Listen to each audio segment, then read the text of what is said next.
نحمده ونصلي على رسوله الكريم اما بعد وہ لوگ جنہوں نے خون دے کر اس چمن کو زینت بخشی ہے، وہ لوگ جنہوں نے خون دے کر اس چمن کو زینت بخشی ہے، دو چار سے دنیا واقف ہے، گمنام نہ جانے کتنے ہیں۔ حضرات اساتذہ کرام اور اطراف و اکناف سے تشریف لائے ہوئے مہمانان گرامی قدر اور سامنے بیٹھے ہوئے مدینۃ العلوم کے نوش گفتہ پھولو، آج ہمارے ملک کے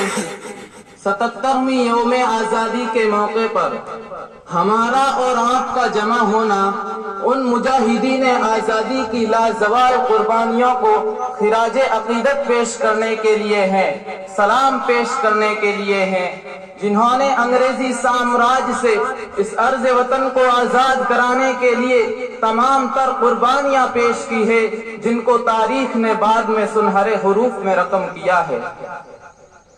آج کے اس پروگرام میں ہم سلام کرتے ہیں دیش کے ان مہاپرشوں پوروجوں کو، قوم کے ان دیال و سرفروشوں کو، جنہوں نے خون کی ندیاں بہا کر اپنی جان کو ہتھیلی پر رکھ کر کال کوٹڑیوں کے اندر اپنا قیمتی جیون بتا کر پھانسی کے پھندوں کو چوم کر طرح طرح کی تکالیف و مشقت کو برداشت کر کے اللہ کے کرم سے اس ملک میں آزادی کا سورج طلوع کروایا۔ کون تھے وہ لوگ جو انگریز جیسی ظالم و جابر طاقت کے سامنے سیسا پلائی ہوئی دیوار بن کر کھڑے ہو گئے؟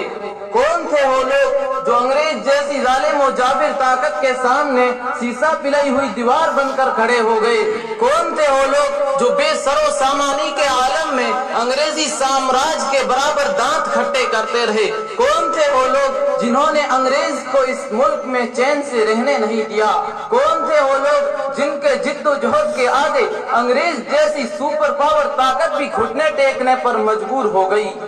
کون تھے وہ لوگ؟ جب تاریخ اور اتہاس کا مطالعہ کریں گے تو کوئی کہے گا ہندو تھے، کوئی کہے گا مسلم تھے، کوئی کہے گا سکھ تھے، کوئی کہے گا عیسائی تھے۔ ملک کے اندر جتنے بھی طبقات ہیں ان سے متعلق سب لوگ اپنے اپنے طبقے کا نام لیں گے، مگر میں کہتا ہوں ہندو بھی ہوں گے، مسلم بھی ہوں گے، سکھ بھی ہوں گے، عیسائی بھی ہوں گے، لیکن سچائی یہ ہے کہ وہ سچے بھارتی تھے، سچے ہندوستانی تھے۔ اپنے ارض وطن کو انگریزی چنگل سے آزاد کرانے کے لیے جب انہوں نے یکجٹ ہو کر لڑائی لڑی تو انگریزی استعمار کو بھی وطن عزیز سے بے دخل ہونا پڑا۔ میرے دوستو، آج کا دن حقیقت میں انہی لوگوں کی قربانیوں کو یاد کرنے کا دن ہے،